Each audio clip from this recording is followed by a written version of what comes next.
প্রশ্নটিতে বলেছে কোনো বৃত্তের ব্যাস এবি এবং এস এবং সি পরিধির উপর একটি বিন্দু, যদি বৃত্তের ব্যাসার্ধ 5 সেমি এবং এসি জ্যা এর দৈর্ঘ্য 6 সেমি হয় তবে বিসি জ্যাটির দৈর্ঘ্য কত নির্ণয় করো। তাহলে এখানে ও কেন্দ্রীয় বৃত্তের এবি হচ্ছে ব্যাস, এসি এখানে সি হচ্ছে বৃত্তের পরিধির উপর একটি বিন্দু, এসি জ্যার দৈর্ঘ্য 6 সেমি দেওয়া আছে, আর এই ও কেন্দ্রীয় বৃত্তের ব্যাসার্ধ বলা আছে 5 সেমি। আমাদের বিসি বাহুর দৈর্ঘ্যটা বা জ্যাটার দৈর্ঘ্য বের করতে হবে। তাহলে এখানে আমরা লিখে নিতে পারি ও কেন্দ্রীয় বৃত্তের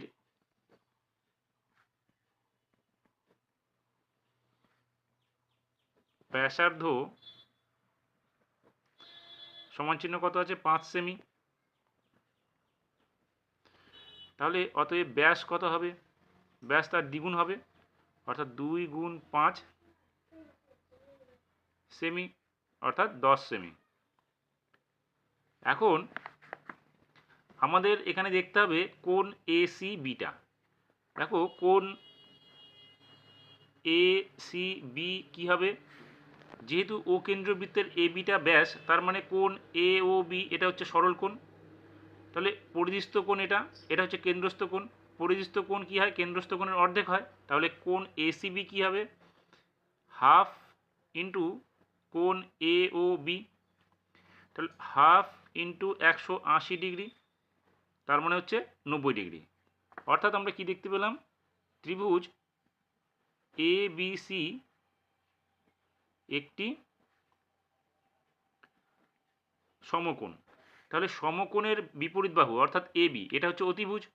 তাহলে যদি এটা অতিভুজ হয় তাহলে আমরা বিসির মানটা কীভাবে বের করব।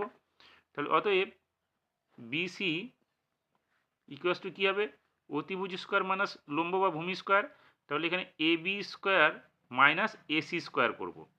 তাহলে এ বির মান কত আমরা পেয়েছি, এ বি ব্যাস, ব্যাসের মান আমরা কত বের করেছি 10 সেমি। তাহলে এখানে 10-এর স্কোয়ার মাইনাস এসির মান দেওয়া আছে 6, তাহলে এখানে হবে 6-এর স্কোয়ার, অর্থাৎ 100 বিয়োগ 36, তার মানে হচ্ছে কত, 100 থেকে 36 বিয়োগ করলে হবে 64, 64কে রুট করলে হবে 8। তার মানে বিসির দৈর্ঘ্য কত পেলাম আমরা, বিসি এর দৈর্ঘ্য 8 সেমি, যা প্রশ্নে চেয়েছিল।